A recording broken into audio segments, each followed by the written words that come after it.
মা, ওরা আমায় এভাবে কেন মারলো মা? মা, আমি তো যেমন ডিউটিতে যাই সেরকমই ডিউটিতে গেছিলাম, কিন্তু আমি তো জানতাম না যে আজই হবে আমার শেষ দিন। আমি তো আমার জুনিয়রদের সাথে একসাথে কত গল্প করতে করতে রাতের খাবার খেয়েছিলাম। জানো মা, অনলাইন থেকে অর্ডার করে আনিয়েছিলাম আমার প্রিয় খাবারটা, ওটাই আজ খেয়েছিলাম। তখনও যদি একটু বুঝতে পারতাম এটাই শেষ খাওয়া। ডিউটির বাঁধনে আমি যখন ক্লান্ত হয়ে গেলাম মা, আমার চোখ দুটো ঘুমে বন্ধ হয়ে যাচ্ছিল। একটু শরীরের ক্লান্তি মেটাতে গেলাম, তখনও যদি বুঝতাম মা সারা জীবনের মতো বিশ্রামে চলে যাব। তখন ভোর রাত, আমি ওয়ার্ডে একা। ভোরের শীতল বাতাসে আমার একটু ঠান্ডা লাগতে আমি লাল চাদরটা ঢাকা দিয়ে একটু চোখ বন্ধ করেছিলাম শুধু। সেই সময় ওরা আমার সাথে, ছি মা, আমার খুব কষ্ট হচ্ছিল জানো।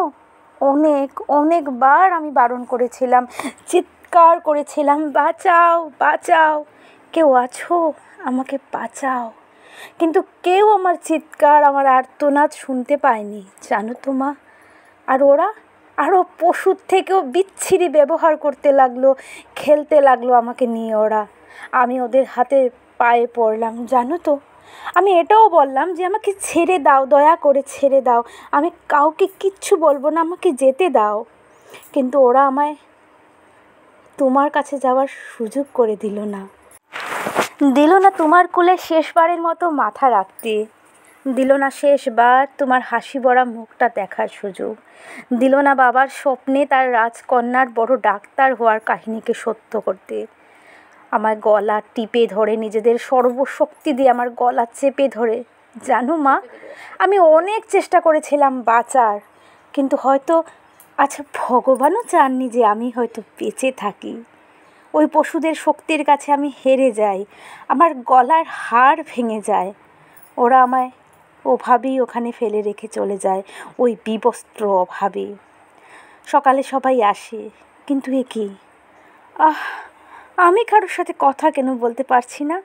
তোমাকেও দেখতে পাচ্ছি, তোমায় কত করে ডাকছি, তুমি শুনতে কেন পারছো না মা আমার ডাক? ও মা, মা, মা গো, এই তো দেখো দেখো না মা, ও মা, এই তো আমি, তুমি কাঁদছো কেন, কি হয়েছে তোমার? ও মা।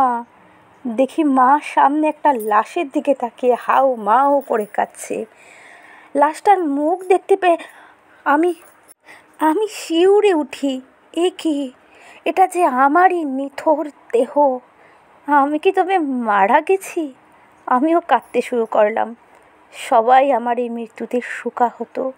সারা দুনিয়া আমার মৃত্যুর ঘটনা আপাতত জেনে গেছে, সবাই বিদ্রোহ করছে, কিন্তু আমি আমার নিথর দেহের দিকে তাকিয়ে রইলাম। আমার শেষটা তো আরও ভালো হতে পারতো মা। দেখো না মা, ওরা আমার মুখের দেহের কি বিচ্ছিরি অবস্থা করেছে দেখো। আমার চিৎকার করতে ইচ্ছে করছে, কিন্তু আমার আওয়াজ এখন কেউ শুনতে পারছে না। আমি এতগুলো লোকের সামনে চিৎকার করছি, কিন্তু কেউ আমার চিৎকার শুনতে পাচ্ছে না। শুধু মনে মনে একটা কথাই বললাম, এই জন্মে তো মেয়ে হয়ে দেখলাম, পরের জন্মে পুরুষ হয়ে দেখব কেমন লাগে।